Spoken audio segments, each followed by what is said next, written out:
Yes, Cinder, a remix of Dark Souls 3 by Rotaka. Folks, you know what that song means. I do, I sure etc. hope so.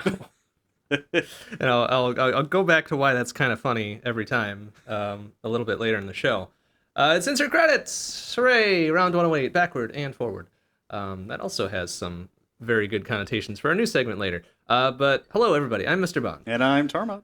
This is a podcast about video games. We do three main segments. We first start off with some news, then we listen to some tunes, and we talk about what we've been playing since last time, more tunes, and then we do some design at the end, live on stream, well, live in your ears if you're listening to this later, which has gone over really well, I think, whenever we started doing that, probably about 2 years ago now, I would say. And we might not make a hentai. We might not make a hentai. That's the important part. We might not make it. It depends on luck of the draw. If that's what we get, that's what we get. Oh, well. We do get to roll 3 times, but, sometimes the first two are even worse, and we don't get to know what the future rolls will be, and we can't return to earlier rolls. Correct. So we're forced to take what we take once we get to roll number 3. That's right. We are a podcast of principles, after all, as would have been evidenced also from last time when we had to make a very interesting game based on very interesting things. I honestly forget what it was. It was something about patriotism and a match 3. Oh, and, God. Yeah, exactly. It all comes flooding back, doesn't it? Yeah, I'd say that wasn't one of our strongest ones, but we didn't have much to work with, so, I'm willing to give us a pass in general for that one. I remember all of us just kind of like giving each other the side eye, like, do we go for roll number 4? And I was just like, man. I can't. I can't. We cannot. I know rules are made to be broken and all that shit, but no, we cannot break that rule. It wasn't bad enough to break that rule, honestly. Like, if there were some other things in the mix that might have been, whatever, but not there were time. some pretty terrible first 2 rolls there. Yeah, they were, well... I mean, one just wrote itself, and it was generic as hell. One was very kind of, we could do it, but it's kind of boring. And then the other one, I think, was legit terrible. Yep. And then the third one was the match 3... Puyo Puyo Civil War, I think, is what it was called. Oh my god, yeah! That was the title. Yeah! Probably That's the awesome. best thing to come out of that session was the name. Who made that? I think Vlad might have said that. Was it? Or maybe somebody in chat had said it too. It was in chat. Yeah, okay. So credit where credit is due. Whoever was in chat that did that. Thank remember. you. You kind of salvaged the entire thing there.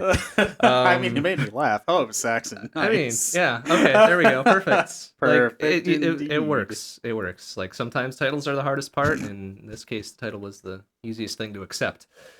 But anyways, that's all of last show. This is up to this show now. So housekeeping. Now that we are at round 108, we can start thinking about round 109, 110, and 111. Did you just say 1010? I almost did. I caught myself about 3/4 the way through. Okay, it's a very Irish number. It sure is. 1010. I mean, which makes sense. Oh, no, it doesn't. That would be the one before. Sorry. But round 109, we have directly on St. Patrick's Day on the 17th. Oh, fuck yeah. I forgot about that. Oh, that's going to be a time. Which I guess tracks. 109 is whatever. Okay. So then 110 is looking like April 14th. Yep, sounds right. And then we have to schedule 111, which will be May at some point. Yeah. 12 or 19 are the two midpoints, really. I don't have any strong feelings either way, as long as my calendar's clear. I'm just trying to think. I know something's happening in May. I just don't remember what it is. Let's go with the 12th just to be safe. Okay, 12th sounds good. What did I say? That was 111, right? Yeah, I think so. Okay, good enough. 108, 109, 110. Oh, baby, a triple. Okay. That's how counting works. Yes. All right, and then that's 3 shows out, about as far out as we want to go, typically. Seems good. Because time is an illusion, even before that. Okay, so... Right, one other housekeeping. I did bring up that I was redoing the insert credits site with just redesigning it, essentially, because I got sick of looking at the old one. And I came across a very interesting fact that made me feel very old and tired. But as of this show, we have been doing this variant of podcast for 10 years. Huh. We started in February of 2014. So was that the beginning of insert credits altogether? That was the beginning of insert credits. Oh, shit. Yeah. We had done Seeking Infinity a couple years prior, of course, but that was the start of Insert Credits on round 1, was February of 2014. Oh boy, that's a long time. 2014, huh? I remember brainstorming Insert Credits when you were still at your first apartment. Yeah, okay. Oh, wow. So yeah, all right. If you feel older, like your bones are dust or whatever, I don't blame you, and I will take full responsibility for it. But as I was going back through old show notes to get them prepped up for a new site, it's just like, oh geez, these just keep going back, don't they? Yeah, I should have honestly realized that as I looked in, the notes folder. Wow. Okay. Yeah. A good solid 10 or 11 subfolders in there. So yeah, that's a lot. So good for us. I mean, 10 years is a long time internet time. It's a long time real time. So cool. We did it. We made the triple digits. We made the double digit years. Oh. I'm just a little shell shocked at thinking of the this has been more than a quarter of my life. Oof. Oof, when you say it like that. Yep. And then I started thinking, wow, I've known you for about half my life. Roughly thereabouts. Yeah, okay. That's getting close. Yeah.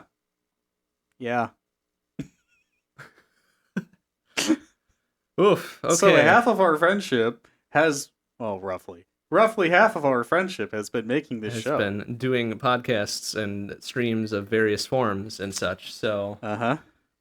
Cheers, I guess. Blink. God, what the hell was my name initially? It wasn't DJ Ike, was it? That wasn't the first one. I don't know if it was the first one, but Ike was definitely in there.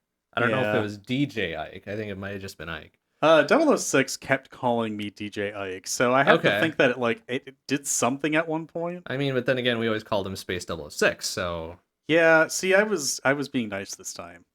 The one time. Ever. One time. You get one time in a decade of podcasts. 006. There you go. One time.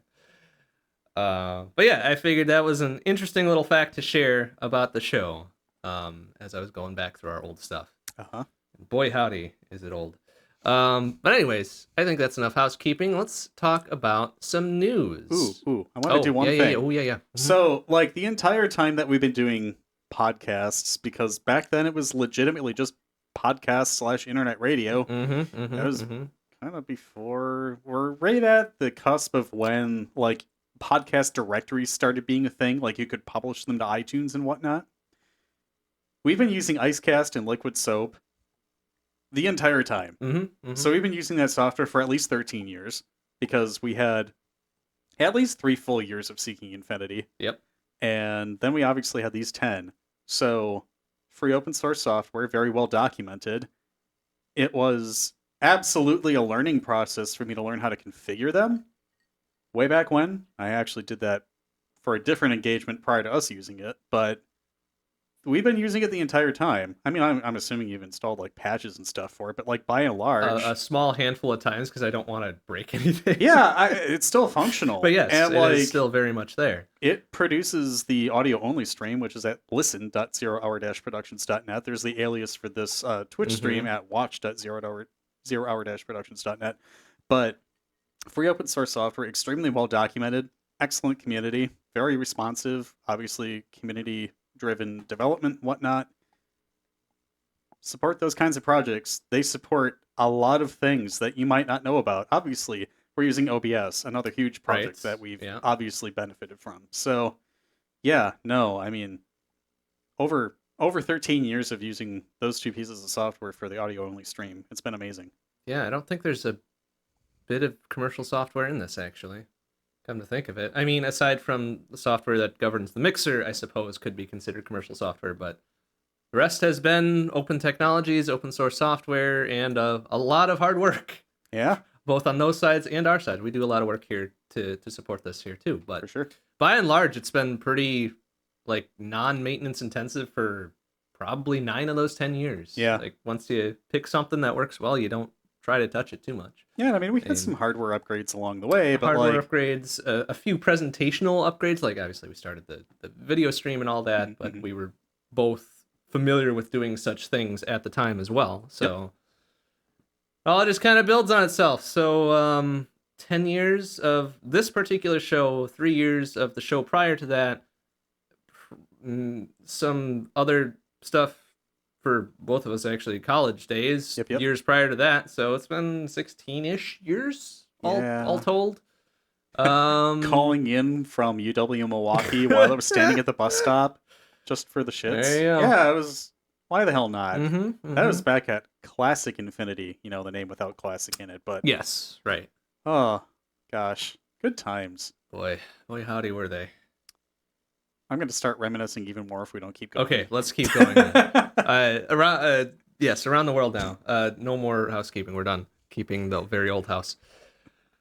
Okay, so some stuff that's immediately relevant, like the day after last show. We were talking about Wizards of the Coast, nay Hasbro, nay Wizards of the Coast, whatever. Yeah. Trying to pull the old switcheroo on their open games license.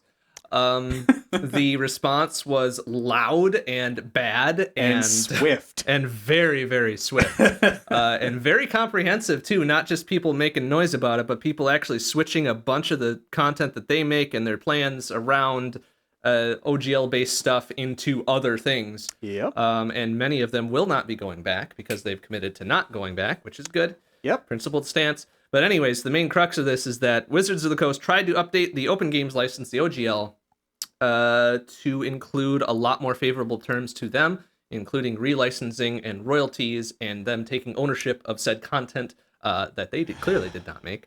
Yeah. So understandably so, people were upset, made a lot of noise, did the whole thing, and in very short order, they have backed off almost entirely. So they will not be changing the OGL license as it stands right now. They have done everything short of committing to not changing it. Of course, there's no real firm indicator that they won't try to do this again in the future, so everybody keep an eye on it. But in many cases, it's been too little too late for those content producers and designers and creative folk that are basing their stuff on them. So they ended up with a pretty severe PR black eye and will probably be taking a very severe revenue hit to the shenanigans that they tried to pull. So good job, idiots. You made your bed. Congrats. Now you gotta lie in it. That's a mess. Mm-hmm. No thanks. Sure is. Clean bed. But it is a very good demonstration that when people have something that they can righteously rally behind, action does have an effect. So props to everybody involved. And I'm on your side too, because what they tried to pull was, you don't do that. Yeah, especially retroactively. Like, oh, yeah. That's legally dubious anyway. So on top of being an asshole move, which it already clearly was. Of course. So womp womp. Sucks to be them, but they did it to themselves. Yep. So we've talked at length multiple times about Microsoft's acquisition of Activision Blizzard. It's been through several legal challenges and or other procedures. The latest in the never-ending fire hose of news about this particular merger acquisition. The UK has kind of preliminarily said that they might not permit the merger without some serious divestments. Namely, the things that came up were the Call of Duty franchise, as well as the ownership of King, the huge-ass mobile studio that they had acquired some time back. I managed to block that from memory. Right? Why did you do this to me? Exactly. Sorry, but it is newsworthy. So we'll see what happens beyond the preliminary, of course. But preliminary reports from a government or a government-backed institution that handles these sorts of matters are pretty unlikely to change, at least in the material form. So we'll see what happens if they decide to try to proceed and then divest certain things, or if they just say fuck it and pull out of the UK entirely, or, any number of things could happen, obviously, as this entire saga has unfolded. The other kind of thing to this that you and I were discussing earlier, Tormod, is the fate of dipshit Kotick. If this does kind of go south in the UK and the merger is not called off, or is called off rather, why don't you go into that part? You're the one who told me about that facet of it. I had just heard about it today. All right, so I made my headline version of it so that I could go into detail about how disgusted I am, but we've already kind of talked about it. Yeah. So the headline version, you get to see this yourselves. Problematic Activision CEO Bobby Kotick, Bobby Kotick to remain in his position if Activision's merger with Microsoft fails. That's, I mean, it's, as far as headlines go, it's probably accurate and non-sensationalized, which is good. Like that's what a good headline should be, I suppose. The content of said headline makes my stomach turn over several times. Which is worse? I don't know. I really don't know.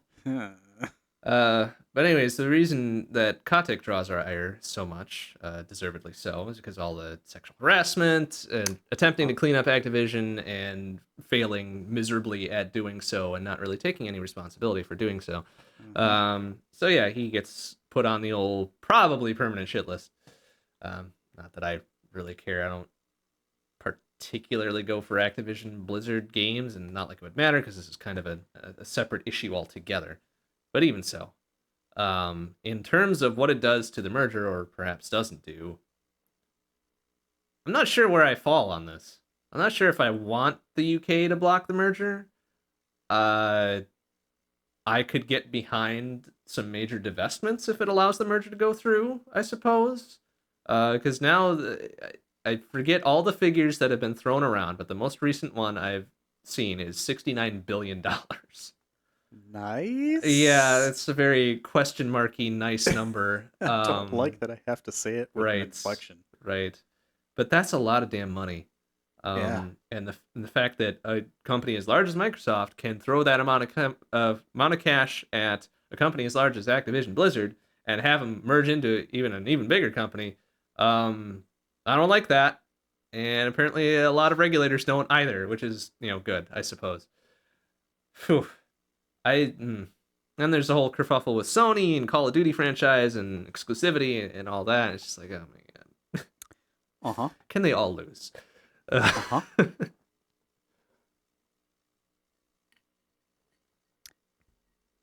So I don't know. It's just another step in this massive cluster of going on multiple years now. For next time, I should peel back through our old notes and see what our first mention of it is. Because I imagine we're hitting 2, possibly 3 years by now. Ugh. I was tempted, but then I decided not to. It's probably the wise choice. I would be very distracted. Yeah. So anyway, some more positive news then, because there's nowhere to go but up from there. The Link to the Past. A Link to the Past, rather. Very popular game in the mainline Zelda series. Has gotten a reverse-engineered PC port that you can compile on PC, Mac, Linux. I believe there's also instructions for doing it on Switch Homebrew as well, which is interesting. I haven't tried it out myself. I think I will try it at some point. But decompiling and then recompiling and then having Link to Past assets in there and have it run on a modern machine without emulation and all that sort of thing is very intriguing. Like I love that sort of shit. So we'll see how that goes. But there's a lot of hullabaloo about that in the past week or so. People are having a good time with it. So good job, everybody. You did it. Nice. Supposedly this is, and not a lawyer, of course. Supposedly this is mostly safe from any legal intervention from Nintendo, because there have been several reverse engineering projects in the past that have been more or less in the clear as long as they don't include the copyrighted assets and all these other IP protected things. But generally speaking, a reverse engineered thing like this is free and clear. Again, not a lawyer, don't know. But so far it seems to have been surviving, which is good to see. More classics being re-released, remade, whatever. The N64 classic, GoldenEye 007, has a modern re-release now. Again, not a remake, not a remaster, not a re-envisioning like the Wii version of GoldenEye was. More or less a straight port of the original N64 GoldenEye to a modern age. So there's two different variants we know of right now, one for Xbox and one for Switch. Right. Yeah, that. Okay. Yeah. Yep. So, I mean, this isn't even the rare replay type version of it. This is something else entirely. The Xbox version gets some upgraded graphics, textures mostly, not any of the blocky ass geometry. That's still in full force. And the Switch release, which really blew my mind on reading about this, gets online play. Which that little laugh is very funny because Nintendo historically sucks at online. Does it have rollback code? Probably not. Almost certainly not. Damn it. But, I mean, that's an interesting angle in general, I think, enabling online play for an extremely classic title. And it's made even more interesting that it's Nintendo that's doing it. Sorry. So, yeah, we'll see. We'll see if it's of any quality whatsoever. My interfacing with Nintendo and network-enabled stuff is fairly limited. I played a little bit of Tetris DS over online with random folk, and it worked okay. It was fine. I had a good time. Mario Kart 7 also worked reasonably well. Mario Kart Wii was spotty at times. Yeah, it worked. It was serviceable. Of course, all three of those actually are shut down. So, we'll see. One could say that adding online support is an odd job. It really is. Yeah, one could say that. In fact, one did say that. I'm pleased with myself. Thanks. Good work. Thanks. Appreciate it. Although, yes, of course, there was always the gentle person's agreement not to use odd job because, smaller character, actually smaller hitbox. So, It's true. That was usually the agreement made when playing GoldenEye. Not always respected. I have one more that I forgot to include in my notes, but I remember reading about it earlier this week. Somebody has taken the OG version of Doom, DOS version of Doom, okay, 1.1 specifically, and hooked it up to a multi-monitor setup. Using OG Doom's IPX support to run essentially 4 networked games, but the support for spanning across monitors was built into Doom itself with various command line switches. Okay. Yeah, so it's wild to see this guy spin up OG Doom on 3 CRTs and a very old flat panel, hooked up to 4 486s, and seeing the 3 monitors span across for his main view, and then he popped a 4th one on there just for the auto map. Okay.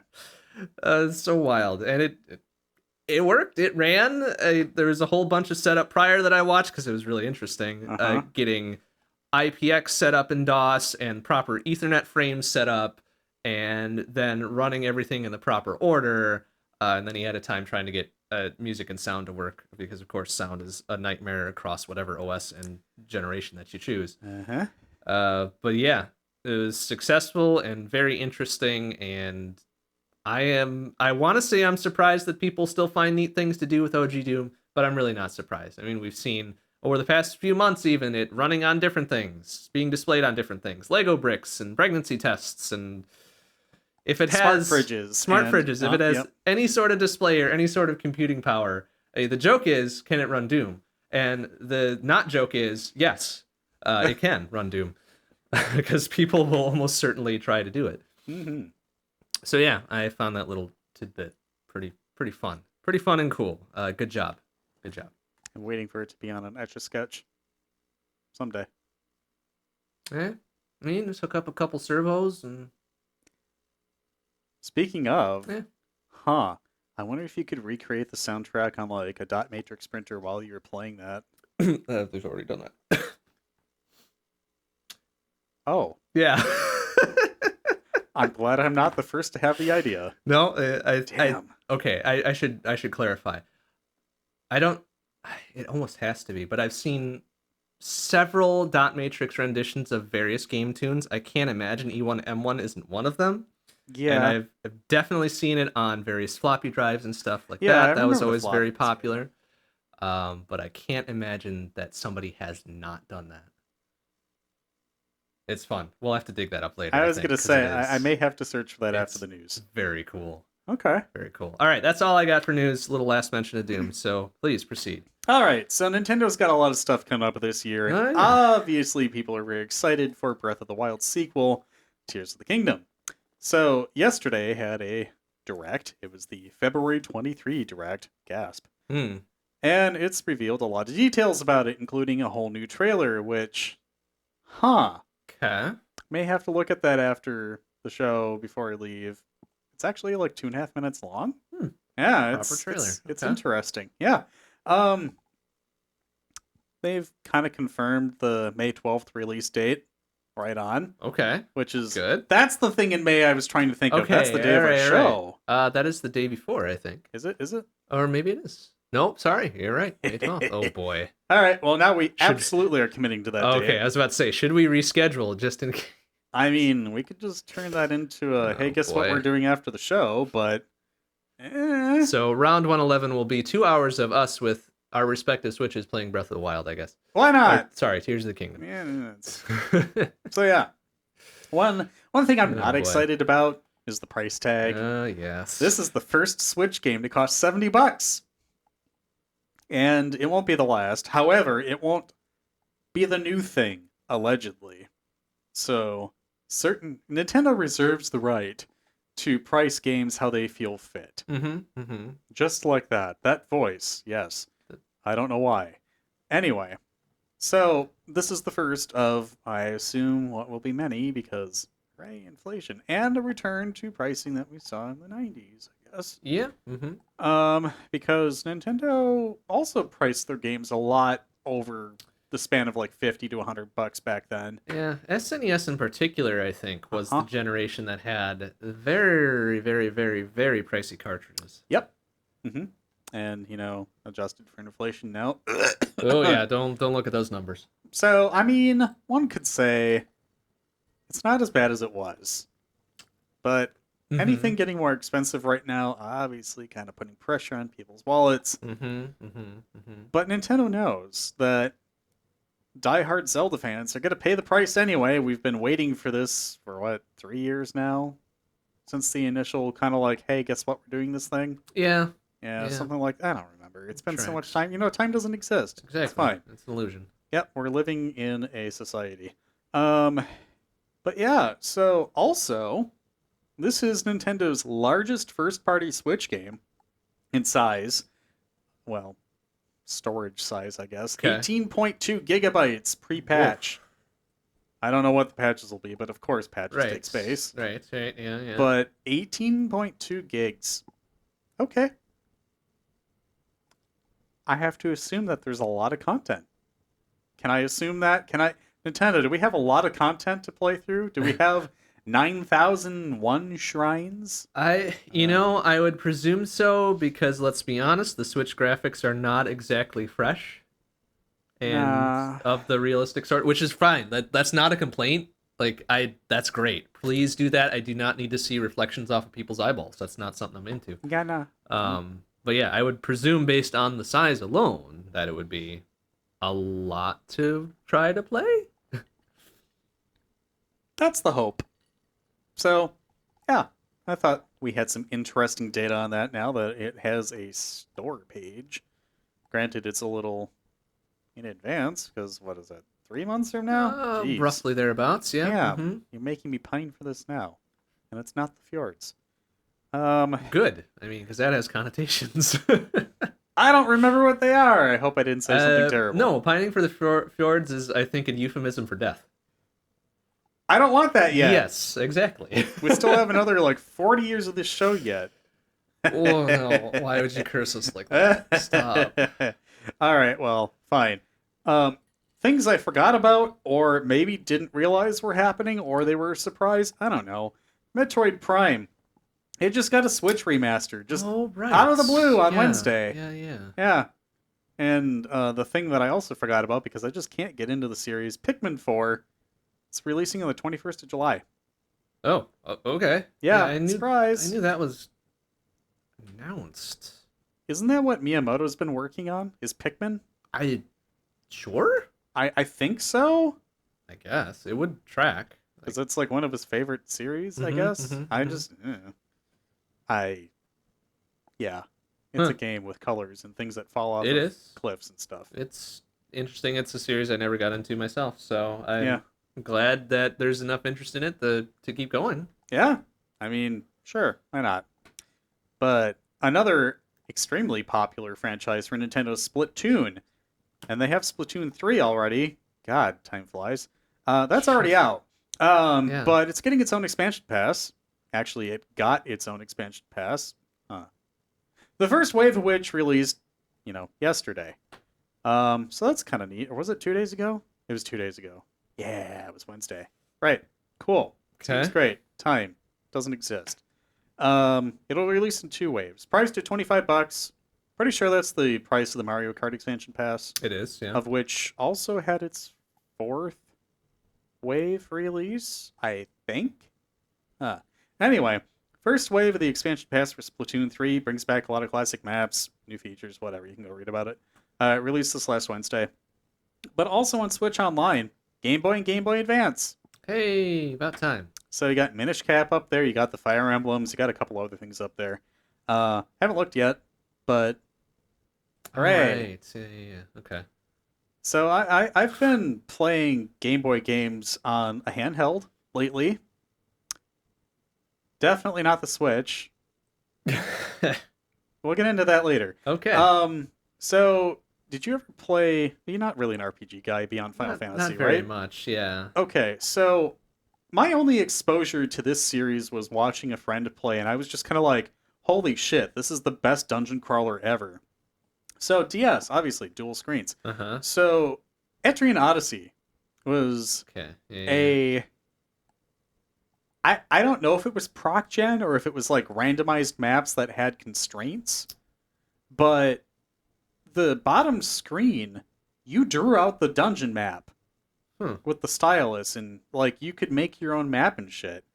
So I guess there were 3 plus games. So Etrian Odyssey 1, 2, and 3 being released this June on the 1st on Switch. Obviously, the Switch only has 1 screen. Right. Not really sure how that might work. But it's being called the Origins Collection, and it's coming out on the 1st of June. Never played it on the DS. I'm very curious to try it now. So that's probably something that hopefully won't cost $70, but I'll probably buy. Did it start on the DS? I think so. For some reason, I'm thinking that it was a port from somewhere else, but I honestly don't know. Etrian Odyssey, what have you got? Publishers: Nintendo, Atlas, Sega, Atlas USA, Nippon Ichi Software, Deep Silver, NIS America. I mean, that sounds very Nintendo. It really does. Yeah, it did start. Platforms. Apparently, there was a Windows release at one point. Apparently, really? Yeah. Huh. For some reason, I was thinking it was older than that, but okay. Dang, there's 6 in the series.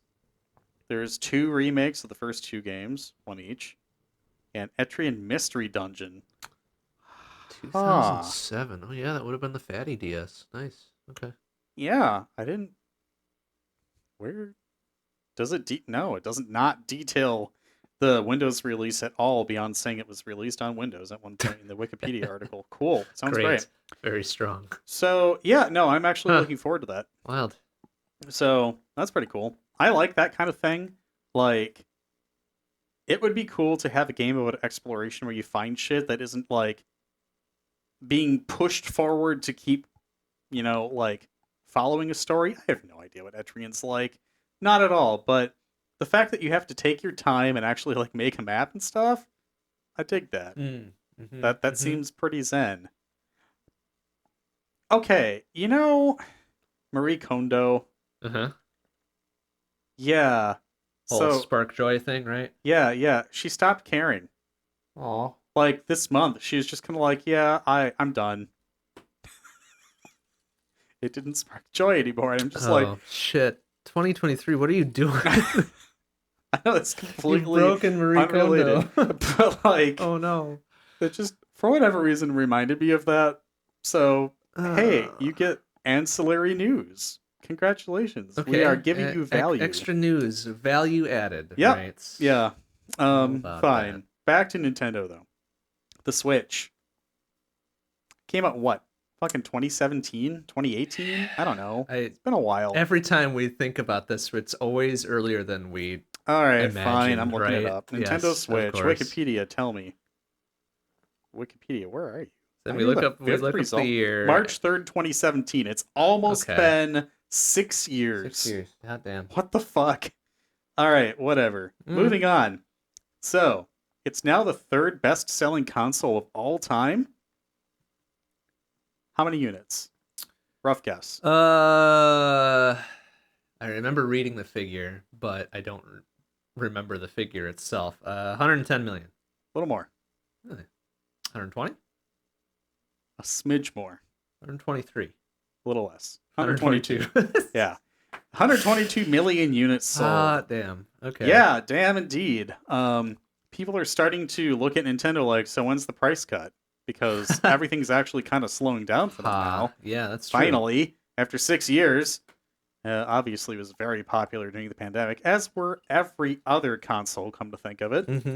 Oh yeah, and speaking of, because ADHD is a thing, Sony has alleged that the PS5 is going to be a lot easier to find this year. Right, yes. I did see that as well. So, hey, more bonus news. But yeah, 122 million units of the Nintendo Switch. Okay, so Bethesda. You remember them? I try not to some days, but yes, I do recall them. So they managed to do something good? I'm not even kidding. Wait, okay, they published a game that was good. They didn't make the game. Okay, very good. Okay. So reality normalized. Very good. You remember how, like, obviously when we do the ad hoc design stuff, how everything's just kind of like a mishmash of shit? So we always memed on, like, rhythm-based blank. They did it. Yeah. And it's good. Uh-oh. What's the blank, though? Okay. Action. Okay. They did it. We memed on it, and they did it. Hi-Fi Rush. It's a rhythm-based action game developed by Tango Gameworks and released by Bethesda on the 25th of January. Even after the 2 weeks between now and then, it's still sitting at 89 on Metacritic. It's getting a lot of raving reviews. The art style is really cool. The animation quality is superb.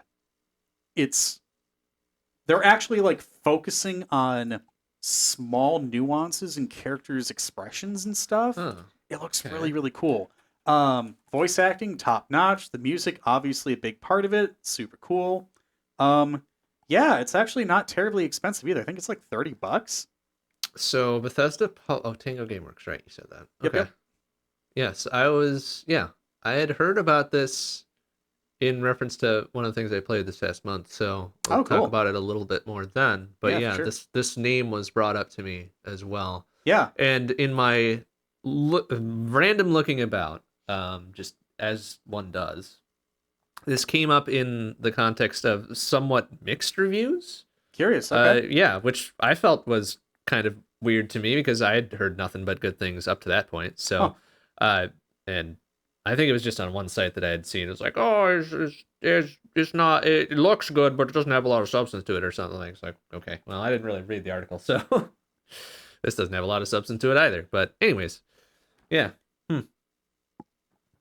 It's free on Game Pass right now. Ah. I will keep evangelizing Game Pass. Well, there you go. You play it and tell me how you like it then. We have it installed. And I've actually been playing games again a little bit. But I'll talk about that more later. What is this year then? It's 2023. And then you start playing games. I know. I'll give you a little preview. I might be getting back into speedrunning. Oh, dear. Yeah, what's the one game I'm on speedrun.com for? Super Mario World? I never posted my time. Boo. I'm not cursing myself with that. Tetris DX. Yes. Okay. So we'll talk about that later. Oh, Tetris is starting to make a I'm not going to say triumphant return, but there's been some movement, we'll say. But yeah, how did I get on speedrun.com? I don't remember anymore. I don't know. You were playing games and you're going back to speedrunning. I guess that's the thread that I've got. Cool. We'll get to that later. First, we doing Toonskis? We ready? Okay. Are we ready? Cool. Yeah, sure. All absolutely. right, we're gonna start with a batch of 3. The Sands of Da'at by Black Ace from Shin Megami Tensei 5, going to Treasure Beyond Dreams from Radical Dreamers Nusemenai Hoseki by Azure Kevin, and ending with Welcome to Pixelland, which, as an aside, the OC Remix rating review calls it affectionately, we're taking the hobbits to Zanarkand. We're taking the hobbits to Zanarkand, etc. Yeah, okay. Okay, this is by Pixel Pirates from Final Fantasy X.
Glad we fill in the meep ourselves now. Damn it. That's super good. Like, it's gonna happen again. I almost distracted you enough. Sure, it almost. will, but that wouldn't have been a meep. That would have just been leading into the first song of my segment. Like, we gotta wait until we get to the design portion, right? That's fine. But anyways, yes, so we're on to segment 2 here. Talking about what we played since last time, and since you were very excited to say that you've been playing stuff, and I'm very excited for you because that's always good to hear. Yeah. Okay. What do you got? What do you got? So, Tom, this is for you. I opened the box with my Steam Deck. Holy shit. He's done it. I turned it on. I suffered through installing emulators and ROMs because it's like, I don't like your directory structure. Fuck you. I mean, yes. Okay, fair. I was like, why? Fair.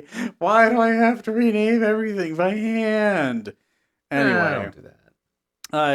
I went through it enough so that I got through Game Boy, and I was like, you know what? I'm good. I don't need the rest of those games. It's fine. So I decided to break open Tetris DX. Firstly, you get so used to playing with an Xbox control scheme that you go to Nintendo and everything you do cancels a dialogue. Everything is backwards, yes. God damn it. Yes. Okay, so fine. I went to rebind my buttons so they'd be backwards. Then everything else got fucked up from button memory after getting into the menus. I was like, this is terrible. Well, way to go. You've done it. So I started speed running Tetris DX on very not approved hardware, probably. I mean, they're okay with emulating. I don't know what the fuck. I was about to say, is Tetris DX competitive enough that they have those sort of hardware rules, like undoubtedly they do for Super Mario Brothers? I mean, I remember console and Super Game Boys 1 and 2 being allowed. I don't know if emulator was. Do they have separate boards for those as well? No. Because it's so weird? Okay, all right. I think they have to retime Super Game Boy 1 because the clock chip is fucked up. Okay. But in any case, I've been playing Tetris DX, and oh god, speedrun.tormod.tv. Bring me to the page. Okay, what's my time? I'm 18th in 40 line mode. Shit, that's awesome. There you go. See? That was 4 years ago. So Tetris DX speedrunning. It's exciting to me because there's actually some like variation to it. So the thing is, 40 line, which turned into the modern sprint. Mm-hmm. It's always 40 line these days. Cool. So the nice thing about Tetris DX is that you could start at a faster speed, much like modern releases, but you could also start with various well heights. So, okay. As you increment, less of the well is there for you. So I like to play at level 9 at well height 4, which is half the well. Less drop time because there's no hard drop. Okay. There's also no piece holding. There's also some fucked up rotation shit now that I'm used to TGM and other games. Like, okay, if you're not familiar with the most cursed speedrun of that game possible, it takes like 2 weeks. Excuse me? Okay, so it's the max out the score counter without doing any lines speedrun.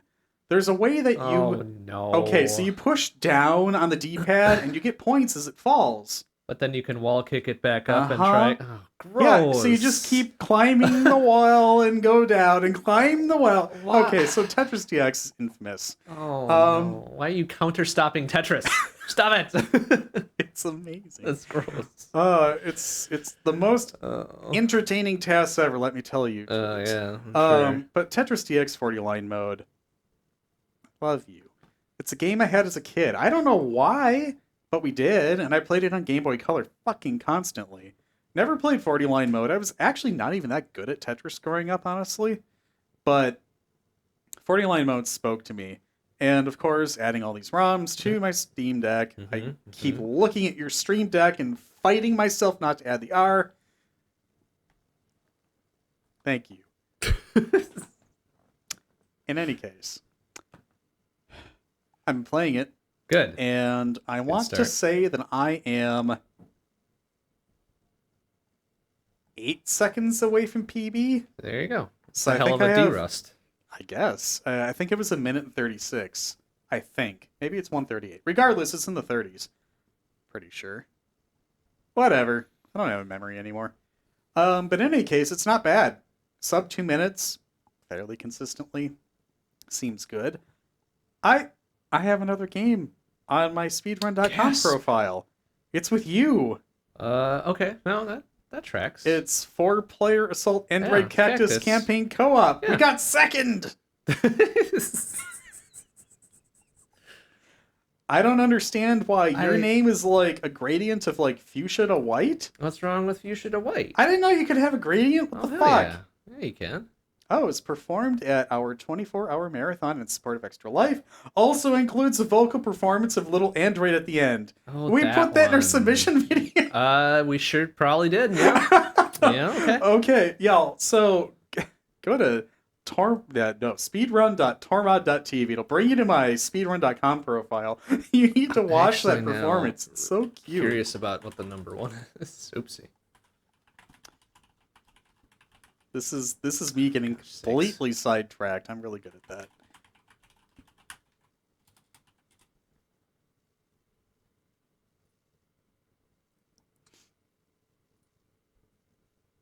No, I just want to look at the rest of it. Fuck. So Android Cactus, here we go. Alright, let me just do categories. This. Campaign co-op 4-player. Okay, that's what I was. It's with you. I was curious about what the number one was then, because I'm pretty sure I was involved in that one. I was. But yeah, okay. Cool. Toucan Sam. God, that was 5 years ago. Is Sam still around? I haven't seen Sam in forever. Yeah. Well, fuck. I don't know. All right. Hope Sam he's doing all right. Kenny and Forte 07. Okay. That tracks. That was whole at 4.5 minutes fast. God damn. That was at SGDQ 2017, actually. Yeah. Oh yeah, I was there for that. Mm-hmm. Yeah, that was in one of the practice rooms. Room. Yeah. Was that before or after your run? Probably before. Okay. Almost certainly before. Oh, good times. I really want to go back to one of those at some point. I am rambling. Anyways, Tetris DX. On the Steam Deck.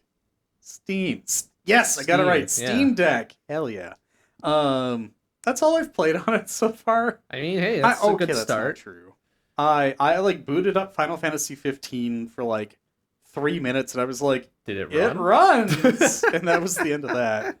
And I did Final Fantasy 12 just to see where my save was, because I like started the game and never like Weren't finished you like it. near the end or something, but you didn't because you were doing side quests or however that happens? So I've done that like 4 times now. I mean, yeah. This save was like getting into Galbadia, which is like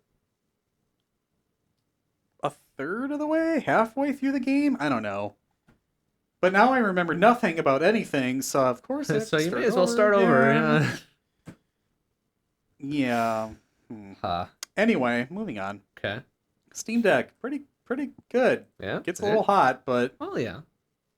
It also has a screen that is far brighter than any Game Boy Color would ever be, considering it didn't have a backlight. Right. But whatever. I'm getting back into Tetris DX. I may actually play it on the Super Game Boy with a gamepad, which would involve capture, which at that point I have OBS open anyway. Maybe and one thing leads to another. Well, we'll get to it maybe someday. I know I said I was going to stream in January. I'm playing games. You gotta take small steps. Yeah, exactly. Like big banging. That's not good. Most everything is set up in our living room right now, and I just can't be asked to stream from there. Yeah. I tried the having a microphone in the middle of a room thing. It does not work.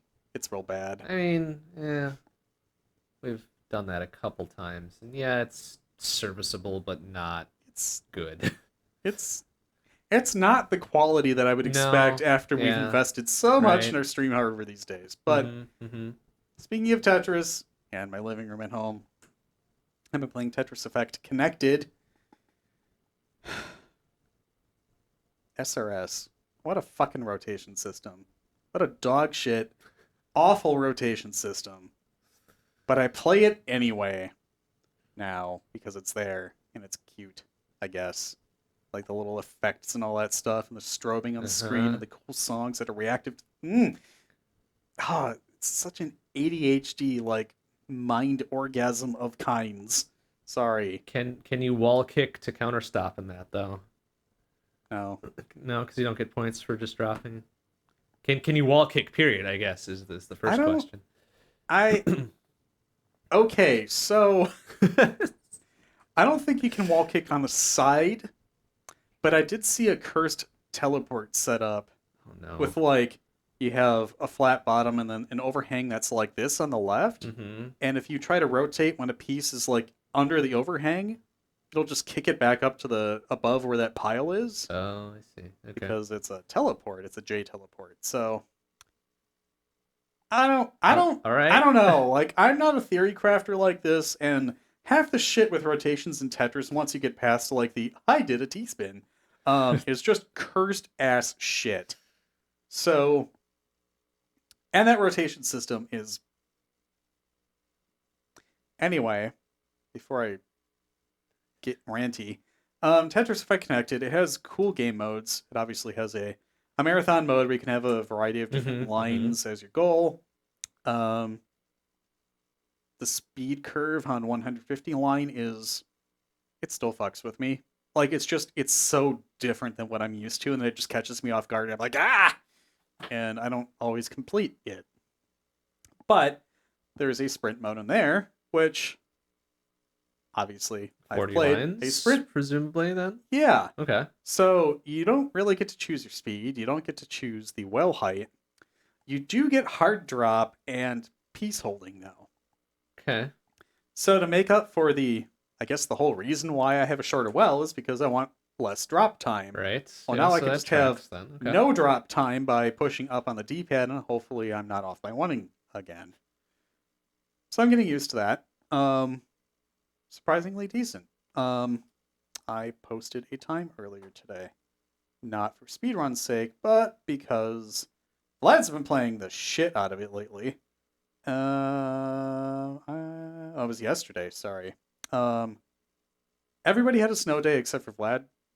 So, like, I sat on the couch and played games all day, which was ultimately not a good decision. But I did it anyway. Where's that time? God damn it. I'm going to find it. I think it was a 133 and like 62 hundredths of a second or something like that. Do they 135.62. Do they have boards for speed on there? Probably. I haven't even looked. Built in? Okay. But one of the modes also is how many combos can you do in a minute?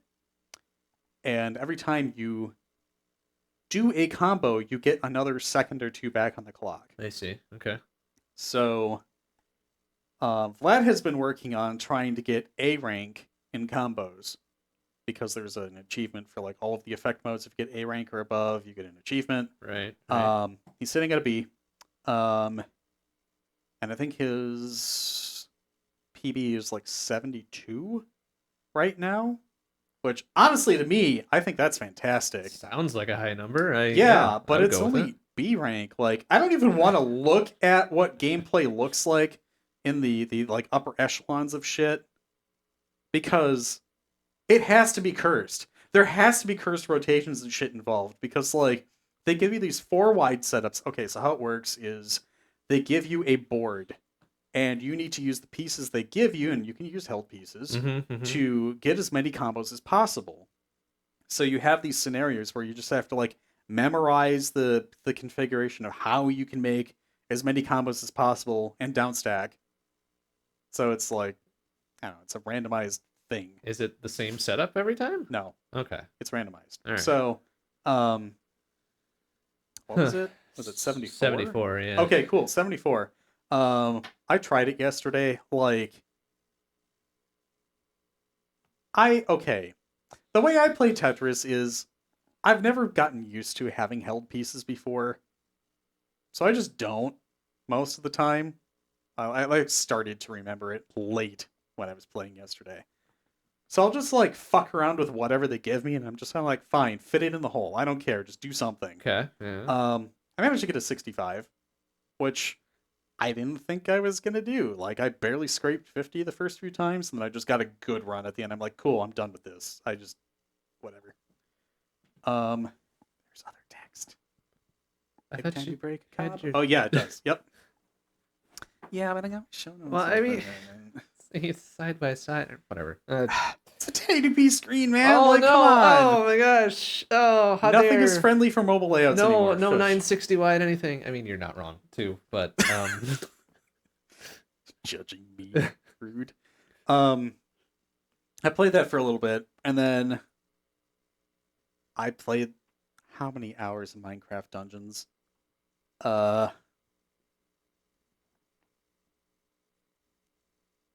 that you have to count it out It was like 7. is an endorsement, I would guess. Yeah, okay. So I had to be talked into playing that game at first. Okay. Because it's like, oh no, it's a new game, and it's not Minecraft. But if you have Minecraft in the name, I just want to play fucking Minecraft. But this is not Minecraft. Yeah, it's sort more of like the guided experience of dungeon crawling and all that, right? Yeah, which is my least favorite part of Minecraft. Oh, so okay. that's why I was just kind of like, all right, I can see why the hesitation is there. yeah, then. like bring me into a cave and I will not want to be there. Let's say that. Like even when you and I were playing back in the day, I'm like, you're gonna go in there and you're gonna shoot all the skeletons for me. That's where all the cool stuff is. I know, and we'll get to that too. But Minecraft Dungeons, actually a surprisingly fun game. It's anybody can join and drop whenever the hell they want to, even mid-round. Okay. Like, so if you're trying to clear a map, people could drop out, they can come back in, you can abuse that from time to time if you get stuck in the geometry, cough. Which happened a lot. But it's actually surprisingly fun. You level up over time.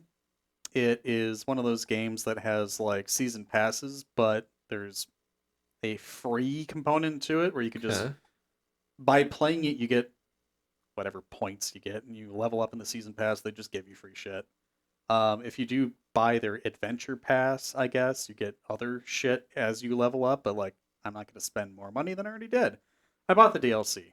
The DLC adds like 4 times the levels that's already in the game. And it was a one-time cost. Fine, it's cool. So Ramby and I were playing that most of yesterday. I got talked into playing 2 of the DLC levels because I really wanted to wait for like other people in the household to play with us because we'd been meaning to for a while. But surprisingly fun. I'm getting better at it. It's really hard to play on dark maps when the sun is shining on the screen and I can't see anything. That was a problem. But most of yesterday was snow, so it worked. Kind of. Yes, it was. Yeah. But I'm going home and playing it again tonight. I was asked what I wanted to do because I had nothing but meetings and then coming here. And I was just like, I don't want to play some fucking dungeons tonight. I'm going to sit down and play this game and feel like I can slaughter shit and feel good about myself. There you go. Perfect. It's like Dynasty Warriors, except Minecraft nerds. It's great. And then speaking of, the last game on my list, I swear, Minecraft Bedrock Edition. Which I now know that you're supposed to actually separate which edition is what. I guess. So Java Edition is what you bought me back in 2011. Yeah, sure. Something like that. Okay. We were working at that company in Madison that everybody moves here for. Yes. And then you were like, I made this server, fuck you, you're playing this game. And I was just I don't think I said it like that, but I think you said it like that. But okay. In any case, you got me a license, and I was like, fine. And you hosted a server from your apartment. It ran Java server, and you were like, God damn, I keep needing to increase the max RAM size for the heap, otherwise it crashes.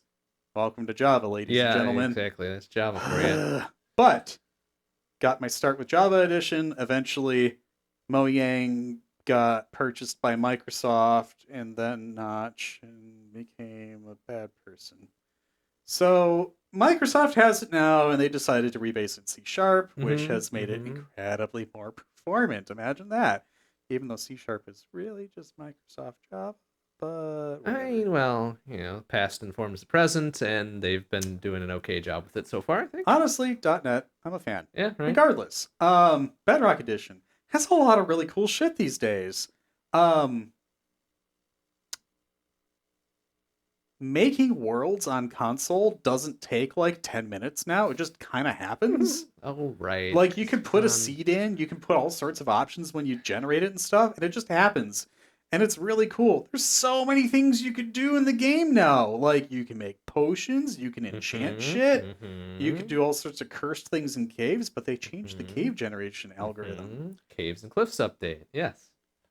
I don't know if it was that one or something super recent, but like, okay, holy crap, they got this like glowy shit and vines that hang from the ceiling, and they've got copper and all sorts of weird cool shit. Like, it's not just when you and I played last, at least when I remember playing with you last, they added abandoned mine shafts. That was the thing. That was the big thing. Bomb ass. It sure was. Like, instead of just random weird openings inside of caves that might go somewhere, it was, oh look, a destination. Neat. Here's a structure, sort of. I think that was before villages, even. It was. Which were another cool thing. Yeah. And they are now, too. They're actually super common. Like, we generated 2 worlds. One on Vlad's account, one on mine. And his especially. There's just broken nether portals. Like, you can find a ton of them all over the place, along with villages.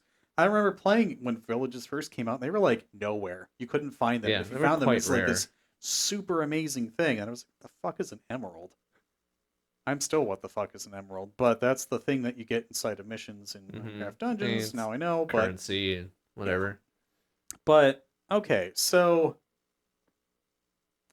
they spawn in a taiga biome, I'm pretty sure, in Vlad's world. And Vlad and Renby made cool houses. Renby was all super intricate with design and had moss blocks and forced a bunch of foxes to mate inside of its house so that there'd be foxes everywhere. Fine, whatever. Vlad made a couple things, but they also found like an abandoned pirate ship. Nice. Yeah. And just based everything out of there. It's like, what the fuck? This is super cool.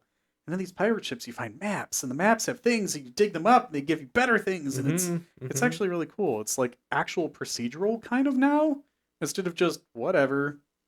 Have fun with the world gen, I guess. It's, oh, wow, I'm actually really super stoked by it. But my world, I was like, holy shit, mushroom biomes were a thing. Like when I played 2 summers ago? Yeah. And I was like, that's really cool. Mushrooms are awesome. You can make mushroom stew or soup, whatever the fuck it is, in the game now. I love mushrooms. They're great. So I was like, golly gee, I wish that I could spawn in a world that was like the new dark forest where they have like the super thick trees and stuff. Like they're like 4 2x2 trunks. It happened. I was like, damn, this is awesome. And then I went like 400 yards, whatever the fuck it is. I think it was meters. I hope it was meters. Units, whatever. Now they have a button you can push and you can actually see your XYZ coordinates on the screen. Oh yeah. Just so handy when you have multiplayer. But we ended up finding this cave. In this cave, you look inside and you're like, holy shit. It's huge. Like, you went in and everything was just like and you could see a bunch of stuff off in the distance, and it's really cool. There's axolotl in the cave. That's amazing. It just looks like actual, like, possibly could actually happen natural formations in these caves. Gigantic lakes with things underneath, or eventually, if you get a potion of breathing or underwater breathing, you can go down there and do shit. You can also make the same mistakes as you did with classic Minecraft, like don't dig straight up. Oops, I just drowned myself because there was a lake above my head. I didn't quite drown. I was very nearly dead. Well, good thing it wasn't a lava lake then. I mean, that's... Yeah, there's a lot of that. Chances. There's a lot of that. Also, it's really hard to find diamond. It's still really hard to find diamond. I thought they improved that recently. Maybe like, I found like 5 total diamonds going as far down as they could next to all the lava and the weird shit. I remember there used to being veins of diamond. That's not a thing now. There's certainly different heights at which things are more common, and diamond is not quite at the bottom, but a little bit above. Gotcha. Generally, I think. Yeah, I mean, I went pretty far down. I found a fuck ton of gold. Like, I have, like, entire cubes of just gold. Blast furnaces are a thing now? That's pretty rad. Like, there's just so much that I just had not experienced because I was playing on Java Edition by and large. And then Microsoft, when they ended up purchasing Mojang, was like, here, sign in with your Minecraft account. Mojang account? Yeah, and get it'll a be Microsoft converted account and to then get this. Yeah. and then when Windows 10 came out, they're like, here, have a Minecraft Bedrock Edition license, which apparently also works for a license on Xbox, which is kind of neat. So, yeah, that's been really fun. We've been playing a lot of Minecraft Asterisk lately. Also found a way to make custom classic skins import into the Xbox version. It's really easy on Windows. You like feed a PNG file into a website, it dumps out this file that you double click and it just imports it. Yeah, Minecraft on Xbox, not so easy. It says that it'll follow you around to your other sessions. Nah. It doesn't. Great. So there's this weird, I'm sorry, I keep rambling forever, but you need to hear about this. It's cursed. So we made it happen. We got our custom skins into the Xbox game. Okay. So there's this website that you can package your skins together in. That's the same thing that you do in order to import it in Windows. Fine. Okay, yeah, sure. Obviously, there's no way to open those files on Xbox. I went on to the Xbox Store, whatever it's called. Microsoft Store? Yeah. And I downloaded a file manager for Windows 10. It let me see files. Okay. I tried to context menu open with Minecraft, and it's like, fuck you. Okay, fine. I'm going through these like YouTube tutorials, and it's like, you should be able to see the import button on the lower right. Nah, that doesn't exist. Apparently it did at one point, and they patched it out because it wasn't supposed to be in the version. Oh, I see. Okay. And then after a bunch of looking, Vlad found a video. Okay, so we have a flash drive with the Minecraft skin pack file plugged into the USB port on the front of the thing. I have this hacky ass file explorer with this weird extension that it installed to make it look like a game so that it would have access to the file system contents of protected folders. Okay. So then we had to make a bunch of directories in this tree. Like, it was like, I don't remember, local packages, Microsoft.minecraft _8, whatever the package ID is in Windows. Then a bunch of subfolders, and then you eventually stick your .mcpack file in there. You uninstall the Game Pass version of the game. You go into an add-on that's related to it, go down to Products This Affects, and there's an older version. Oh wait, I did that backwards. You had to keep the Game Pass version installed, but you went into an add-on for the game, went to Products This Works With, and there's another version of Minecraft that isn't Game Pass, that because you have the Game Pass version installed, it allows you to install. Okay. Then you uninstall the Game Pass version, launch the non-Game Pass version, it prompts you to update to the Game Pass version, and then it like copies the file out of the weird directory that you made, and then it just shows up as something that you purchased. And you have to do that every time you want to add content. Wow. That's you weren't wrong. That's cursed. So we did that on all three of our profiles. And now we can see each other's classic skins, and it works, and it follows us around like it's supposed to.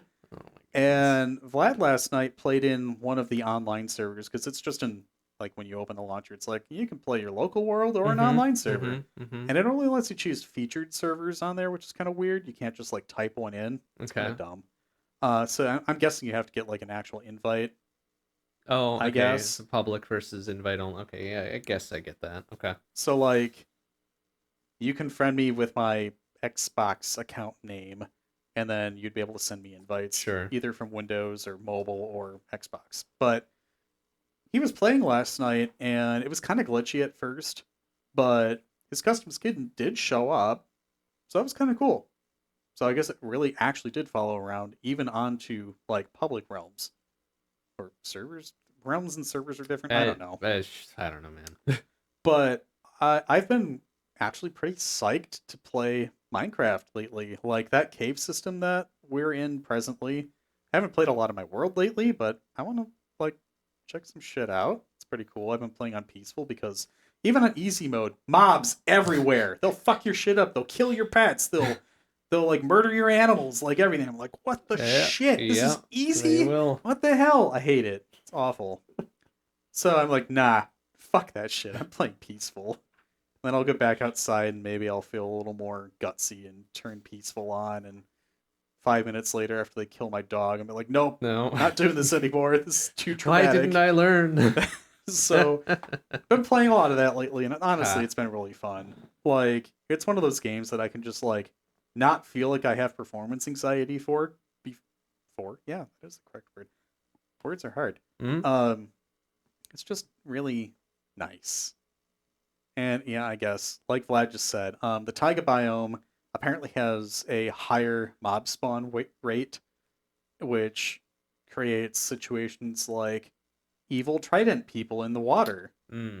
Yeah, okay. Fucking terrifying, by the way, when you're swimming down to get a fish that you thought you caught, and that thing starts coming after you. I'm like, nope. No, fine. Which button do I push to swim? The fish. Which button?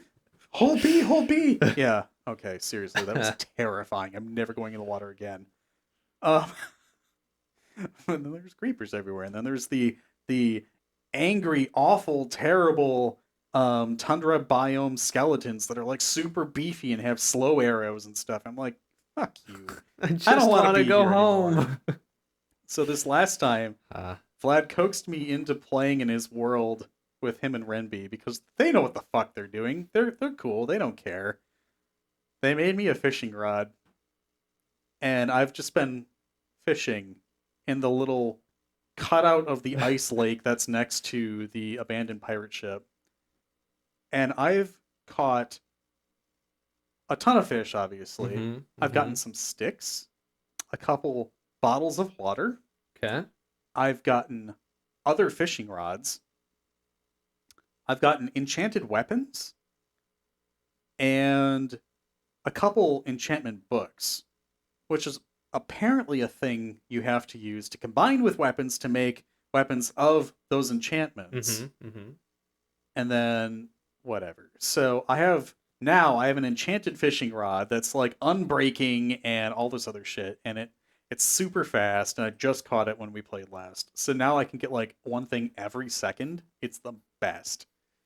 So I just have like random enchanted shit now because I've been fishing, and now I'm just gonna eventually get enchanted armor and be like, fuck you, creepers! And I'm gonna get there. It's gonna take me some time, but I'm getting there.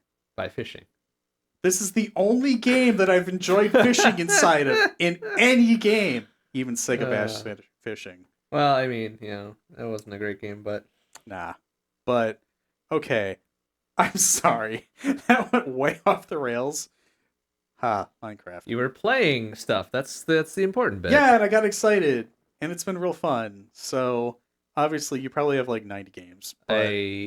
No. Really? 2, 3, 4, 5, 6, 7, 8. Oh yeah, yours is actually a shorter list.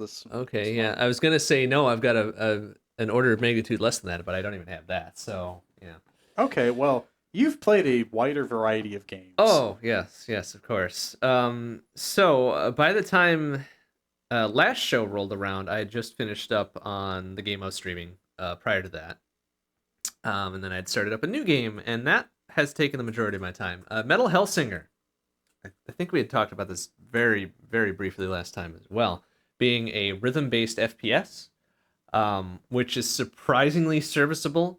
BPM bolts per minute did it quite well, except for liking that. Right, except for some visual lack of contrast issues that made things very hard to see.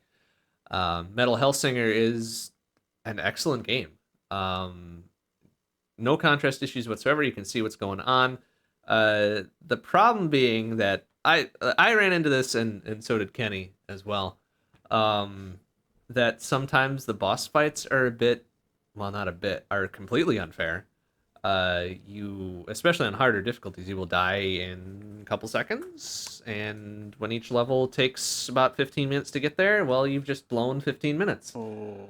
Yeah, so it's not, that part of it's not great. Have you destroyed a controller yet? No, I have not. I have. Proud of you. It's been close a couple very times. proud of you. I go through the motion of like, and then I'm like, 120 bucks. I can't. No, we're not doing that. So breathe, focus. Condo. Inhale red, exhale blue, that sort of thing. It was very infuriating though. Like that game in recent memory has been the one that has caused me genuine anger sometimes. Okay. I dig it. There's like the funny, haha, yeah, like I'm getting angered, but no, this one was like seriously, but it's still a very fun game, and I enjoyed my time with it for sure. It's just a couple, boss fights. But yeah, so that was about 6 weeks worth of good. It was fun. Like, but it takes you 15 minutes to get back to the boss. To get to a boss, like right. You can't even start a new life at the beginning of the boss fight. Oh Jesus! Well, Christ. Okay, so on normal difficulty and below, you get like 2 or 3 respawns if you die or whatever. I see. But on hard and above, like no, you get 1. You're done. Oh, okay. So you're doing this to yourself. Yes. Okay. The game isn't that unfriendly. I thought it was assumed at this point that was the case, but no. Like on harder difficulty, you get 1 life. That's it. Gotcha. You're into this shit. Okay. Yeah. I mean, yes, of course. Like masochistic. And also stubborn, so that's like a terrible combination to have. Yeah. But I did power through and I did beat the game all the way through on hard. And I was like, you know what, Hellsinger? Fuck you. No, I was very proud of it. I was able to do it. The soundtrack's great, which of course it should be for a rhythm-based game anyways, but this one's pretty good. Okay. It does, as the better you do, the more elements of the song come through. So you start, the bass line and the drums and the guitar, and then you get the vocals on the highest tier of it. It's just like, shit. So immediately when you do a bad, because the vocals drop out, it's like, fuck. No, I want to hear the rest of the song. Come on, let's get back into it. Yep. Okay. So yeah, it's a fantastic game. Like, I think music is so good. I think you would enjoy the soundtrack just on its own. Yeah, more than likely. Okay. Because it's all like, screamo, death metal, like fucking fighting demons and shit. It's like, I'm not typically into that genre of music because, like, I don't know, there's a whole bunch of stuff to listen to, but this shit. But I mean, like, it's part of the experience. Oh yes, it is definitely very thematic. Like 100%, they lean into it, and I dig that. Okay. I need to watch a VOD. Yeah. Do you have VODs? Oh, there's plenty of them. Okay, actually, cool. I'll need to post them. I have them uploaded to YouTube, but not like fully out draft. Got it. Okay. Yeah, I actually really want to see that. Okay. It's in the docket. So 6 weeks of Metal Hellsinger aside, I've started up playing Apotheon. This was a game I'd first seen at, I want to say it was PAX Prime 2016, maybe 2015. Very early one. I do not remember it. It's very, very stylistic, Greek mythology, like, I struggle to describe what the art style looks like, but very, almost hieroglyphic. Like, you remember like the Greek drawings and shit of all that, like in that style. Like the entire game is in that style. Okay. Which is really cool. Yeah, it's very good, and it's about essentially killing the Greek gods, which is funny enough on its own. Wait, killing the Greek gods? Killing the Greek gods. Gee, yeah. Where have I heard that before? I know, right? But so yeah. Oh, that does look really cool. Yeah, it's very neat. The physics are janky as hell. Very weird momentum shit going on there. But it's a fun game. We're just kind of getting into it for week 2 here. And I think I'm about a quarter of the way through, but it's hard to tell. It's hard to tell progress sometimes. Sure. But that's ongoing.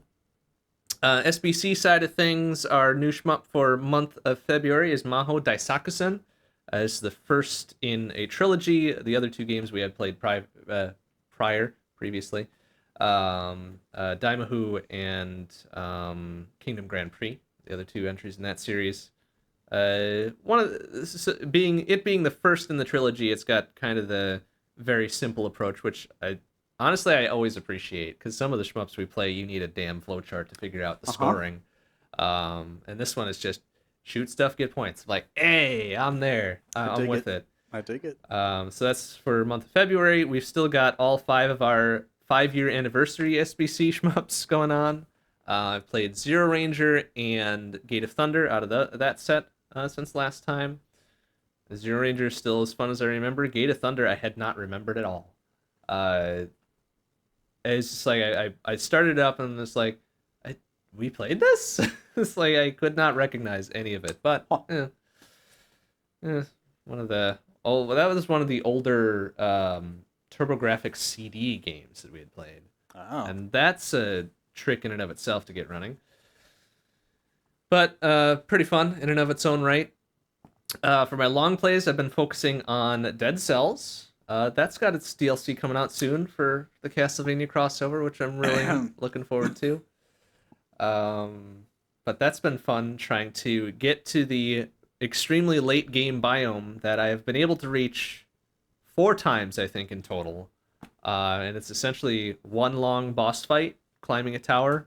I think I've gotten to the last phase of that boss fight, but then I die. But it's a lot of fun. It's a lot of fun. Outside of all the streaming stuff and whatnot, I've picked up Vampire Survivors a little bit. That was been recommended to me by a couple of people. I just picked it up as something to play just kind of outside the constraints of the stream, not having to perform or whatever, right? Yeah. And it's a fun little, you don't control when your weapons shoot or what they do, you just move around, which is, perfect. I'm guessing it would be extremely hectic, but for me it's kind of relaxing.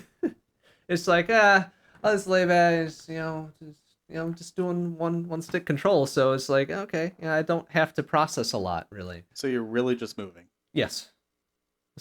Just movement. Yeah, I mean, honestly, I think that would be a flow state game. Mm-hmm. Yeah, absolutely. And it gets wild. Like, it's almost bullet helly, sort of, a little bit, but by pure virtue of it's just enemies and not actual projectiles from enemies, so I don't know. I'm enjoying it. For a while, I was playing a much older version of it. Oh. Because that version was marked with Steam Deck, and I couldn't get it to run through Proton initially. So I'm like, oh, hey, I'll try this one. Apparently, that's a version from when it was in early access. So it was like missing half the content. Oh. It's like, oh, okay, well, I'm going to turn it back to normal, and suddenly it works. Okay. Great. I'm just an idiot. Well. So whatever. So that plus its DLC that was released not too long ago. It's got a lot to it, which is pretty awesome. Other than that, I've been playing a little bit of OG Doom with some proc gen levels, which is fun. It's cool. Interesting and neat. It's not the standard episodic content of the main lines, the official releases, or any of like the custom map packs that people make. It's just it's a level generator, essentially. Generates you your 30 level campaign and go to town. It's like, all right, cool.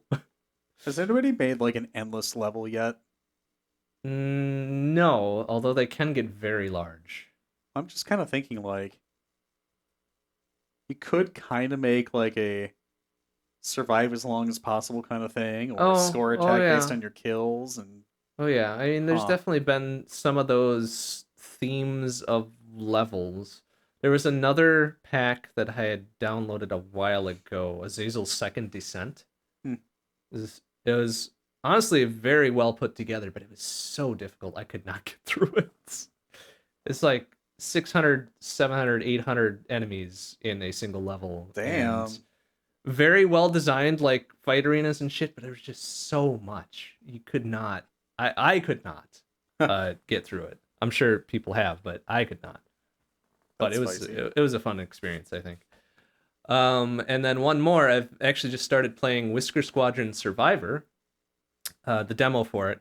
This is based on the game Whisker Squadron, which was a game I had backed a long time ago on Kickstarter. Like one of those kind of, okay, here's some money, I forget about it. Oh, it's released. Oh, surprise! Here's a fun little gift for you type thing, right? So, and they took that game as the base and made it into a proc gen Star Fox like rail shooter, which is just like, oh shit, I really like Star Fox. Uh-huh. So I mean it's full release, not just the demo, is coming soon.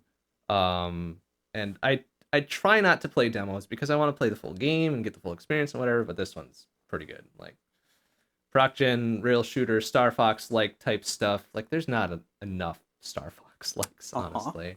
We need more of that. We need an official Star Fox game too. Like a newer one, that would be good.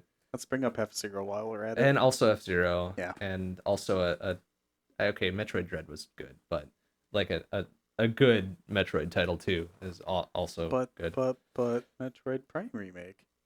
I liked Metroid Prime the original and 2 to a lesser extent. 3 was pretty good. We don't talk about Other M. Yeah. Anyways. Yeah. That's all I got for now. A few odds and ends in between on the deck sometimes. Because it's convenient. It's a convenient little gaming device. Yeah, but I think that does it. Let's get to the Toonskis Part 2 here. Sounds good. All right, first up we have a remix from Super Mario World 2 Yoshi's Island entitled Back to the Island by Neon X, followed by a remix from Goemon's Great Adventure entitled The Heart Beats with the Rhythm of the Rain by Prismatic Black, and then finishing off with a remix from Super Mario Brothers 2 entitled Subcon on Mushrooms by Tab Newflex.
All right, on to the ad hoc design. Since you've got a screen pulled up already, do you want to do the generation? Sure. I will get the site open.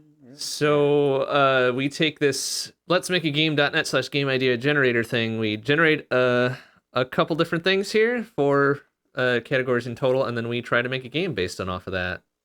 So sometimes it works really well. And sometimes we make erotica, and sometimes we make a match 3. With nationalism themes. Patriotism. Patriotism. If nationalism had actually come up, that might have been grounds for a 4-3 roll. You know? Yeah. Okay. But yeah, so here we go. We obviously don't take the first one that pops up when you pop open the thing, because However, that would not be sporting.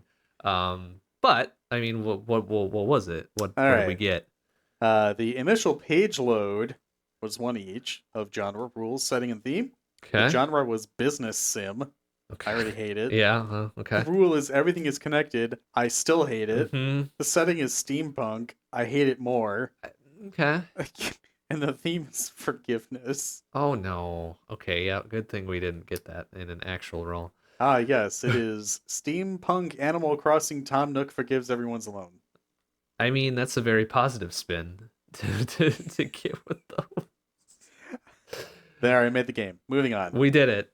All right, so show's over. The rules. Again, 3 rolls.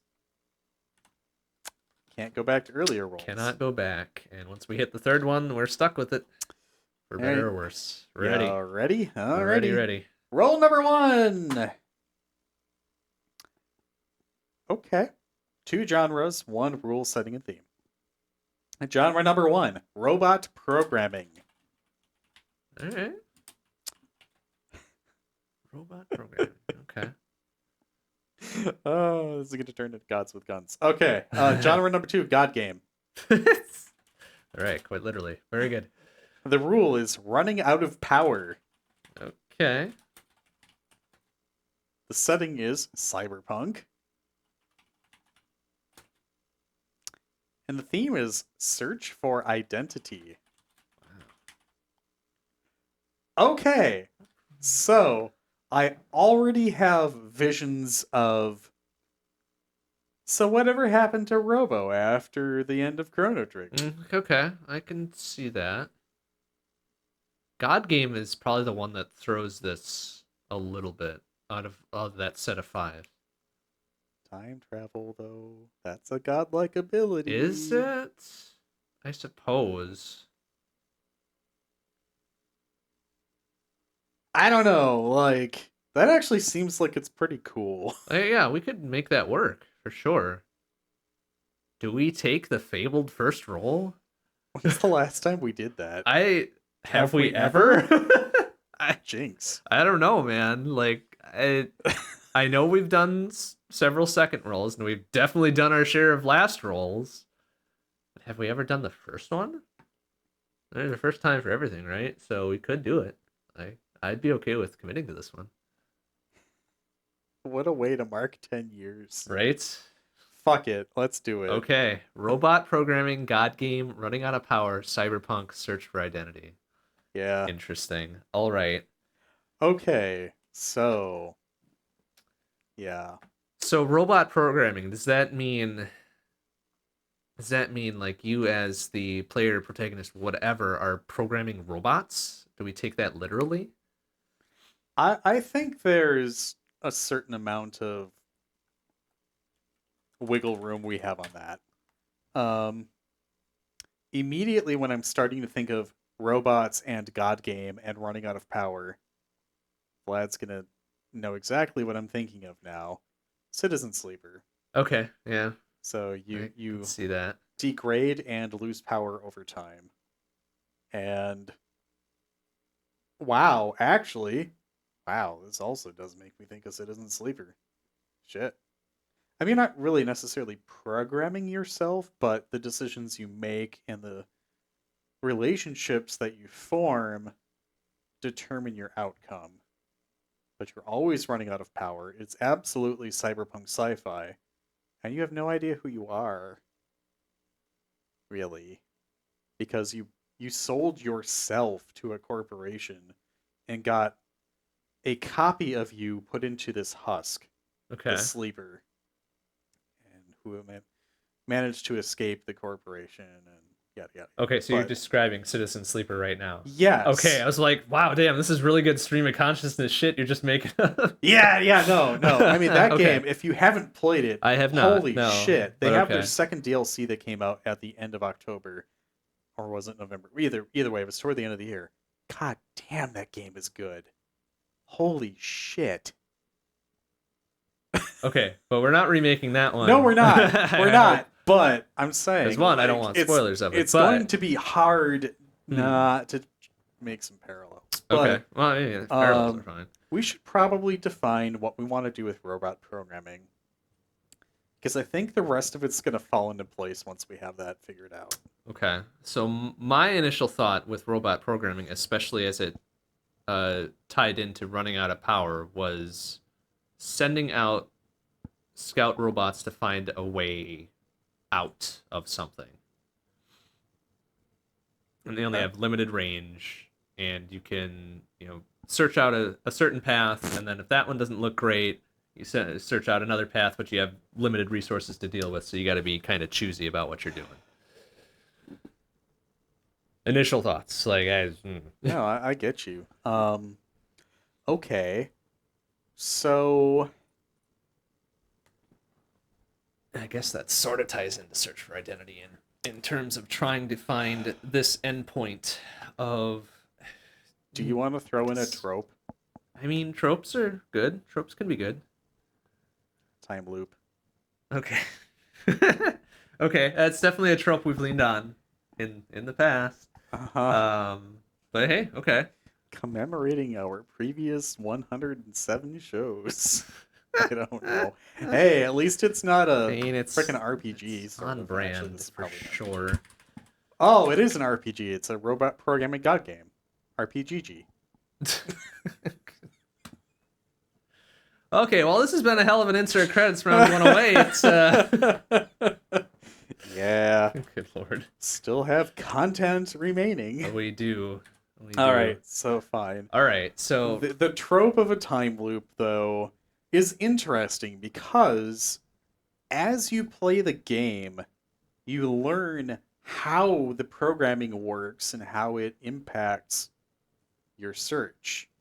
And given the running out of power rule, okay, yeah, it feels like it would become a game about learning what your bounds are and using what time you do have as optimally as possible. And I'm choosing the word optimally carefully because robot. Mm-hmm. And yeah. I guess I'm trying to, not completely, but somewhat intentionally divorce emotions from this. Okay. That said, a search for identity is inherently emotional because it implies a sense of self. So... Right, but you don't necessarily have to know about that from the start. It could be a very dispassionate... I am here, I want to get there, right? Yeah. And along the way, that there starts becoming, oh shit, I realize that I don't know who or what I am, and then endpoint there is I have some, maybe don't know entirely, but I have some idea. I have a better idea of what or who I am. So...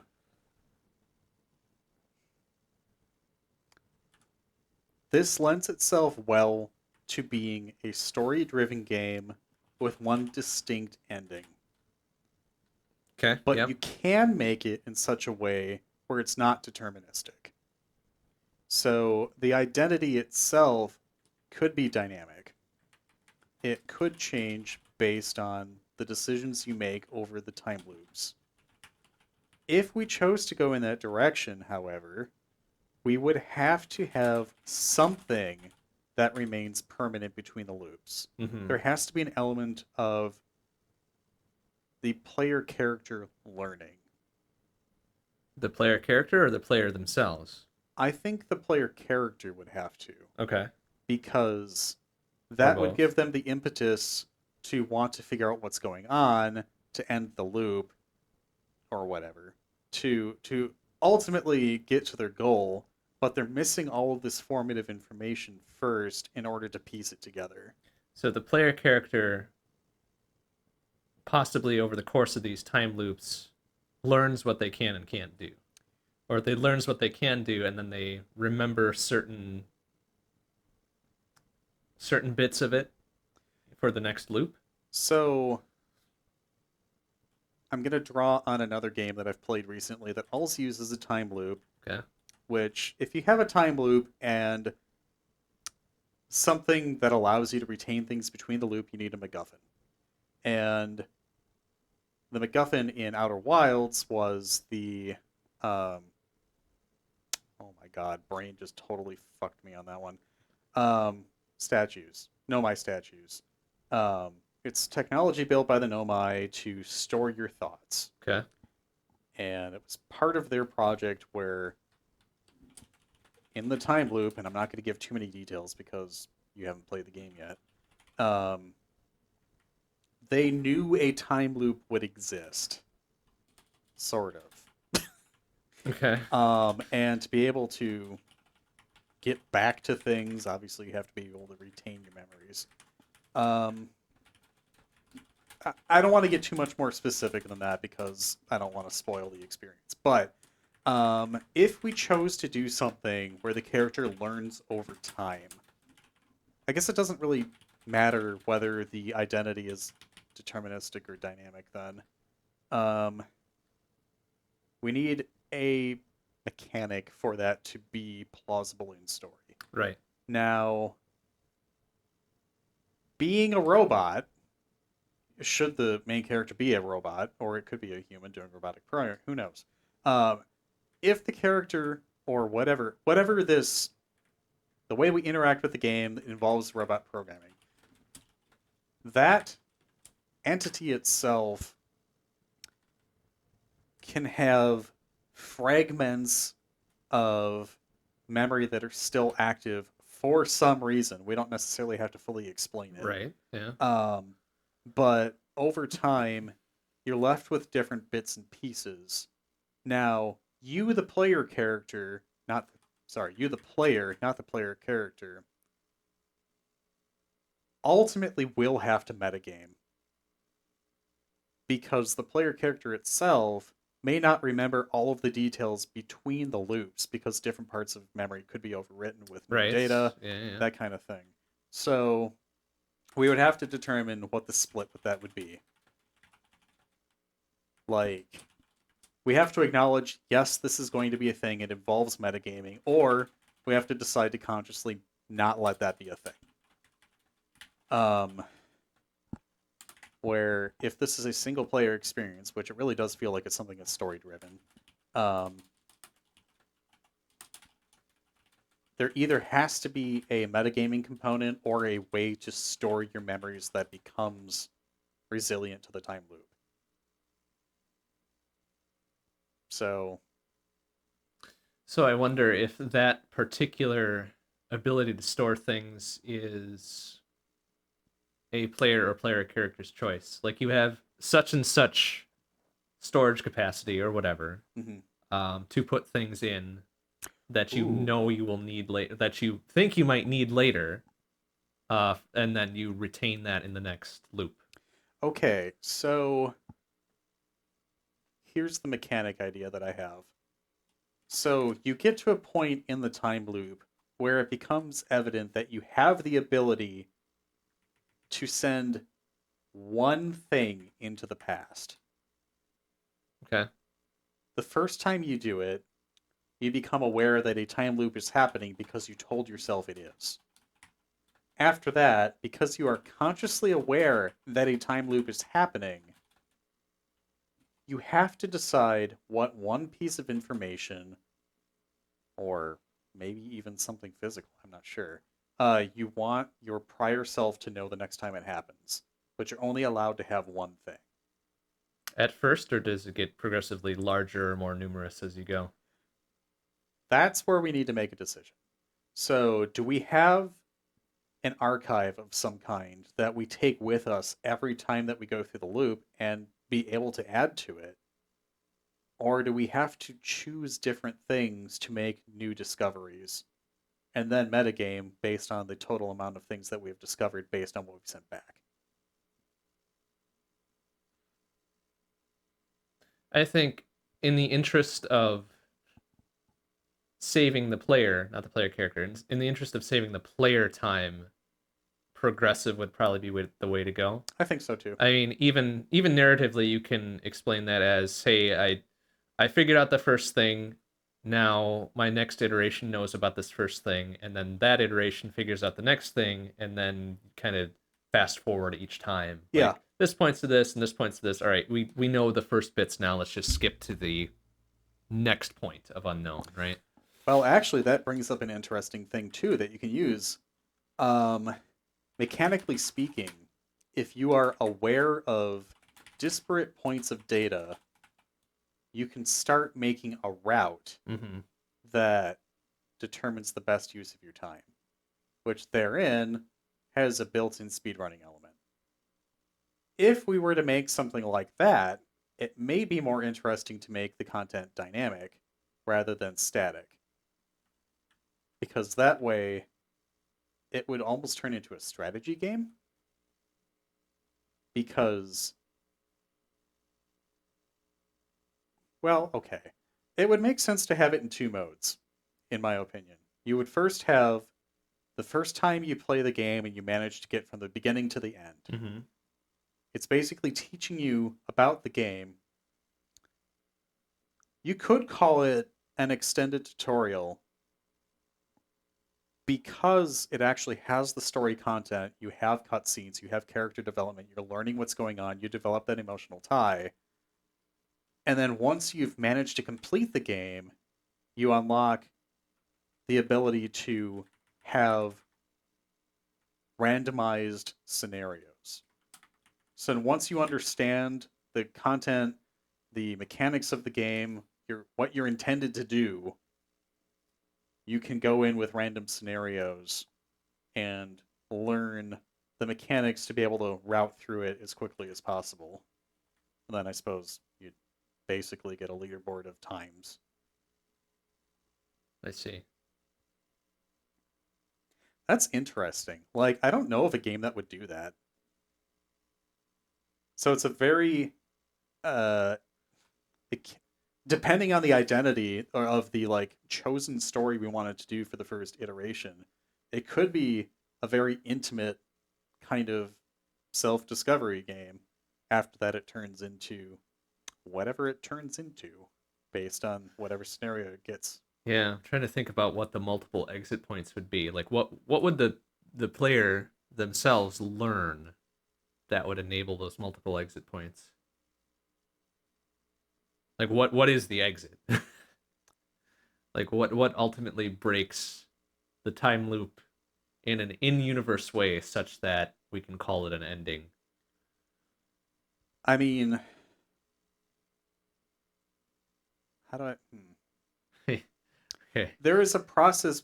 Oh, go ahead. So this is some stupid brain firing here about, like, Clue is ultimately a search for identity, right? Yeah. You're searching for the identity of a murderer.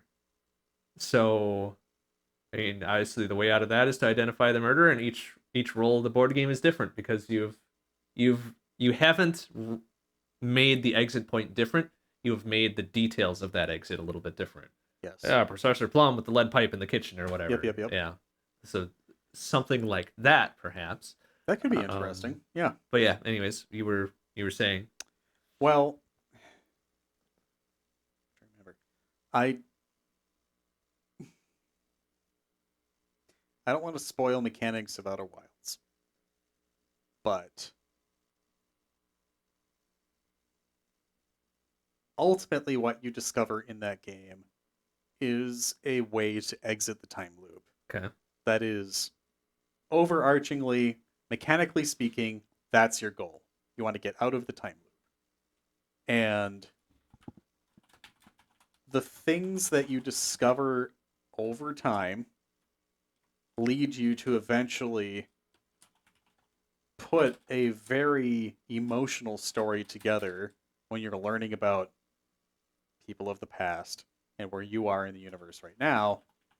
But ultimately, you figure out what your role is and fulfill it. It is an extremely involved process of discovery, going to many different places. That game itself, you can speedrun the whole thing in less than 20 minutes. If you know where to go, you know what to do, you can 100% the game pretty quickly. But as a first-time player, you don't know that. And that kind of emotional storytelling and creating that urgency to discover new things is ultimately the feeling we need to go for here. But there's an Outer Wilds randomizer. It's removed all of the super involved storytelling to get right at the core mechanics of there's a lot of different places you can go to with different things to do, and you have to interact with them in specific ways just like you did the first time. But the information you learn will be different between the iterations of the randomizer. So much like Clue, yeah. you're left with various bits and pieces that you have to find the right combination for, and then you use that to finish the game. To get to that exit point. Okay, yeah.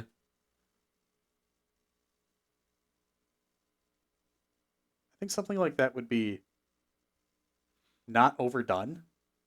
The trope itself is a trope for a reason, but providing both of those experiences within the actual canonical game as it's intended, like sure, that's two very different experiences, but keeping them packaged together as a game, I think would be really, really interesting and cool.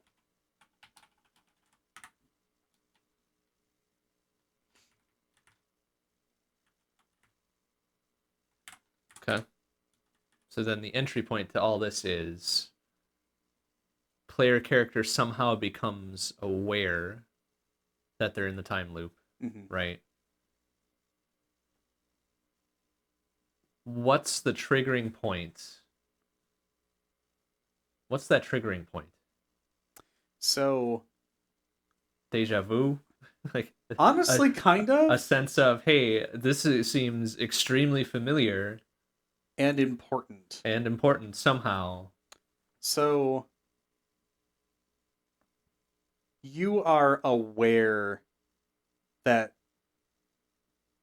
something is happening and you're trying to figure out what the cause is. And ultimately, in the process of discovering what this is, you learn what you are and what your intent for creation was, we'll say, if it's a robot. And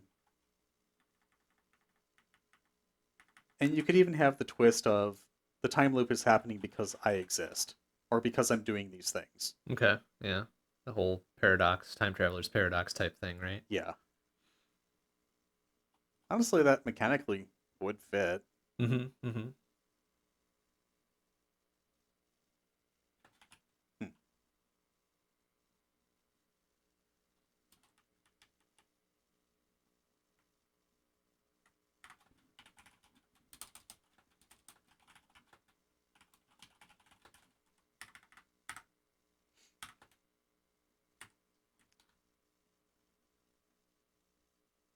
Like anytime there's something to do with time travel and multiple exit points, my mind just goes immediately to Chrono Trigger because it just handles that so well. Yep, it sure does. But it's not necessarily a time loop in that game because you are making progress in various different timelines, but it never really repeats itself at all, which is fine, which is good actually. Yeah. Yeah, there you have a distinct mechanism wherein your consciousness does not lapse. You are fully aware and existing in your own timeline at that point that you use the, what the fuck is it called? The epoch. Thank you. To go between eras. Right, which I guess makes sense in context of that because the eras are so far spread apart. Like you would never run into yourself in Right. a closer variant of that timeline, right? Which I think would be kind of neat to explore in that sort of situation. Yeah, okay. Not saying anything. Okay. Okay. Hi. All right. Very good. Time traveler's paradox, etc. Right. Yeah. I know. Yeah. Okay. I mean, for the other questions that we have on, ye old template, input method, keyboard, mouse, gamepad, whatever. Yeah, I mean, honestly, as we've gone along with these design segments, these particular ones aren't as important or not interesting. Really. Yeah. Honestly. Point of view might actually be kind of interesting to explore, though. I think for something like this, first person kind of lends itself well. Yeah, okay. Because, a search for identity, you want to feel like the player character. Right, yeah. I mean, plus there's always the sort of tropey, but sort of not, seeing yourself in the mirror for the first time or something. Sure. It's like, oh shit, that's what I look like or whatever. And that's true. That's usually a pretty easy trigger point for important story events or, sure. Even just the first kickoff of, well, I thought I was this in game or whatever, but I'm really, etc. Okay, yeah, I can get with that though. And then, of course, the other always most difficult part is what to call the dang thing. Yeah. Robot programming, God game running out of power. Cyberpunk search for identity.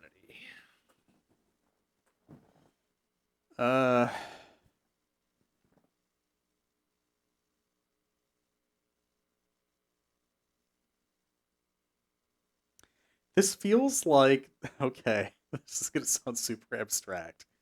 It sounds like 2-syllable word with a number after it.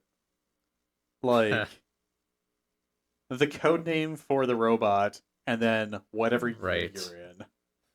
Or mark something or... Yeah, I get you. It just, okay. The reason I say that is because there's an air of intrigue to it. It implies that there's a story. Mm-hmm. And... it implies previous iterations and then probably next iterations as well. So that matches it well. Yeah. And the stylistic choices that you use for the logo for the game will absolutely set the mood for what the game is trying to do. So a combination of the title plus how the title's presented with its iconography. Yeah, I think keeping it simple here is probably more impactful. We don't want to reveal too much because it's a search for identity. Right, yeah. But also giving the clue with numbers being, okay, well, iterative. Yeah. So something like revision smallish number, right? We don't want to convey mark, revision, version. I am stuck on robot mechanical type stuff. Oh, it's fine. I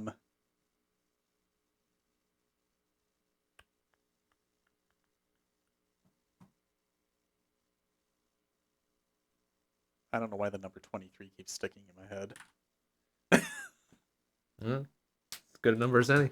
Seems great.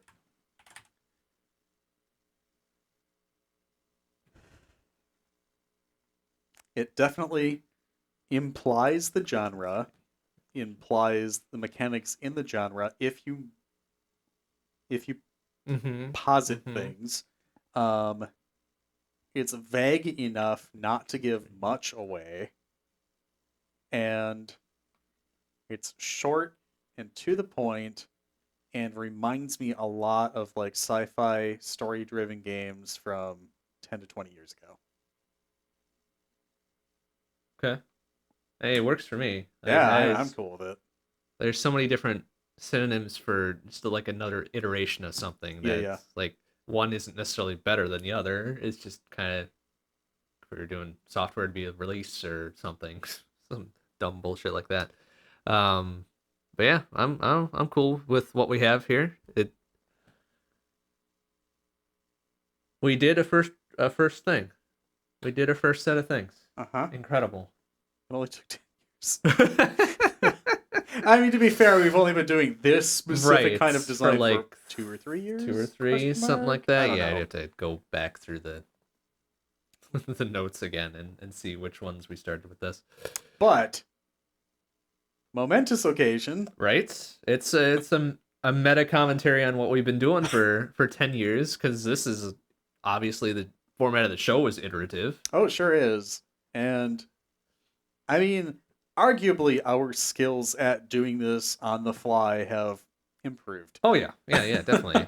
Like if you were to go back to even if you want to go back as far back as the Seeking Infinity series, like in some of the earlier ones, we're trying desperately to come up with an example of an existing game in certain genres. Yeah, that's kind of rough.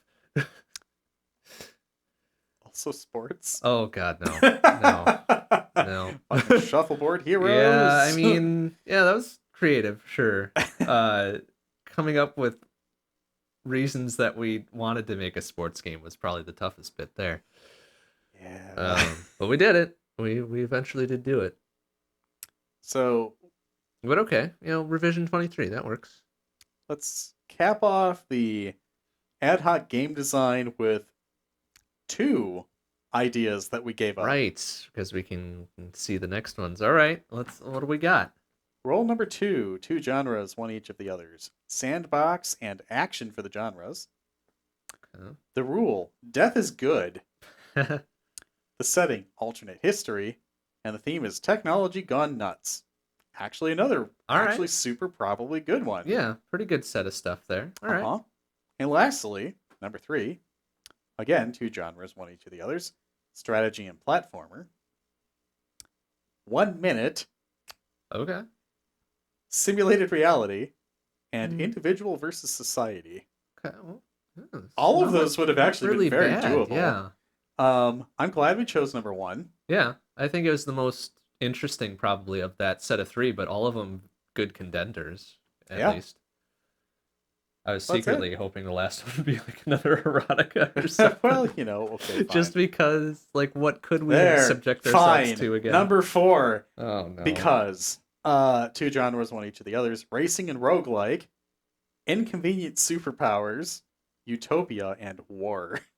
Oh, okay. Like, that's not bad either. Not really? It's not erotic. I think racing and roguelike kind of carries that set there. That's definitely more interesting than war and whatever the other one was. This fucking feels like Tron. It kind of does, yeah. Inconvenient superpowers actually kind of sells that one too, because that could get really interesting. Damn. All right. Okay. We did it. We did do it. Despite our best efforts, we did do it. Oh boy. All right. Well, we're coming to the end of round 108 here. Anything further we need to impart? Otherwise, we can put a cap on the evening. I think we can. Very good. Well, once again, thank you everyone for watching, listening, and or otherwise. I'm MrBond. I'm Tormod. We'll leave you with our typical closing track, a remix from Mario Kart Wii entitled Wind in Your Hair by Overclocked University. Good night, everybody. Ciao.